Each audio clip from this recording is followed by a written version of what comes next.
It looks good. So let's just start there. It looks good. And the thing about your boy Ridley Scott is his films will always look good. He's an amazing visualist. He's arguably one of the greatest visualists we've ever seen. So his films will always look good. So I'm not surprised that it looks this good because there's another issue to be put in with why I'm cautiously optimistic about this. But look, I already had a okay. Look, let's start at the top. Should there be a sequel to Gladiator? No. The whole point of the Gladiator film is the story ended. It was amazing character arc of Maximus, of what happened. He had his arc and it's ended. So even the way it ended was no, that story is closed, it's finished. So the idea or the concept of a Gladiator 2 doesn't make any sense. There shouldn't be a sequel. Because I remember there was like a dude called Nick Cave way back was trying to do a sequel, which was like some crazy, weird, existential stuff. And I was like, wait, why are you trying to do a sequel about Gladiator? It doesn't make any sense. But putting that to one side, now that I've seen it, put it this way. If you told me that there's going to be a Gladiator sequel directed by Ridley Scott with Denzel Washington and it looks like that, I'm watching. There shouldn't be a sequel. There's no reason for a sequel. But based on the trailer that I saw, of course I'm going to watch it because the trailer looks good. Ridley Scott is in the director's chair, and your freaking boy Denzel Washington is up in that piece. And speaking of Denzel, so I remember when like the pictures got released, and someone said that, oh, jeez, there were no black emperors or black guys like that in the times. Now, first off, I think Denzel is playing the role that I think it was Oliver Reed, the role that Oliver Reed played in the first film. Because Oliver Reed, to remember, okay, bit of trivia. So Oliver Reed, amazing classic actor. He actually died during the filming of the first Gladiator film, and Gladiator was the first film that used digital technology to pretty much have additional scenes for an actor who died because it was the first time that an actor died during the making of a film, and they used digital technology to pretty much have scenes with him and add additional scenes with him in the film because obviously he died.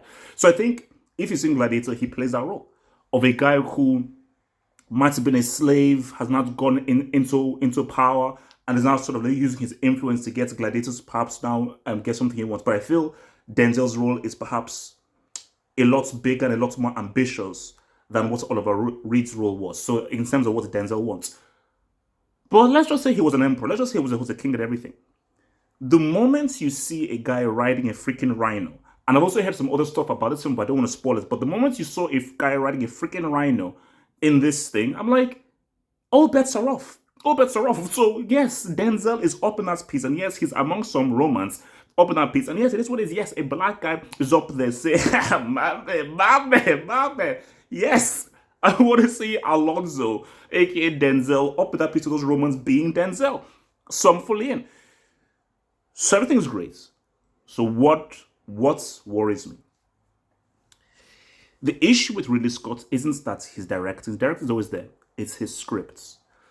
Napoleon looked great. Napoleon looked amazing. The script was horrendous. The script was awful, hence why the film was bad. Prometheus, bro, I watched Prometheus recently. On a visual level, Prometheus is outstanding. On a visual level, Prometheus is one of the most amazing looking films I've ever seen in my life. And I saw it in the cinema. The script was freaking trash. That bombers them on trash script. And that is a key underrated aspect of films. You can have the best director, you can have the best actors. If the script, which is the Bible of a film, if the script is trash, your film will fundamentally be trash because there's only so much a director, actors, a composer, a production designer can do with a trash script. So my hope, because I think this is David Scarpa and I think is it David Keep that's writing the script, and they're normally pretty good, but I think one of them wrote the Napoleon script. So I'm hoping the script is good. The story seems interesting. It seems like a pretty interesting story.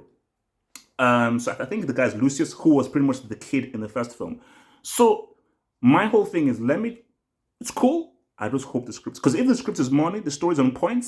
Because this Paul Mescal, Pedro Pascal, they look like they're on point. The guy from Stranger Things looks on point. Denzel is doing his thing. So if the script is money, then we can have something. So my only trepidation, my only worry is the script good? Is the story good? And how good is the story? Because I think, and also let's be real here, the script doesn't have to be amazing. The best thing about the first Gladiator film is obviously Hans Zimmer's score, as well as Ridley Scott's amazing direction, Joaquin Phoenix's outstanding acting, of course, Russell Crowe. So the script of Gladiator was good, but it wasn't like the best thing with the film, but it was a very simple, effective script. I almost hope that they actually got the guy who did the Gladiator scripts to do this script. So you don't need a super complicated, just keep it simple, keep it effective, and let Ridley Scott, the music, Denzel, and all these guys. See, the only bad thing, those are Hans Zimmer's on doing the score. Damn it! Because I think it's Harry Gregson Williams who's doing the script, who did the theme of Metal Gear Solid. So Harry Gregson Williams is doing the score. So the only downside is no Hans Zimmer, because Hans Zimmer said that he didn't want to do a sequel of the film because he didn't want it to be compared. So that is it, because the score is iconic. It's an iconic freaking score. So, but look, so far so good. Looks money. And I'm going to watch it for it, because I've already watched it 3 times already. I'm going to watch it for a 4th time now. So guys, tell me below what you think about the Gladiator 2 trailer and whether you're looking forward to it.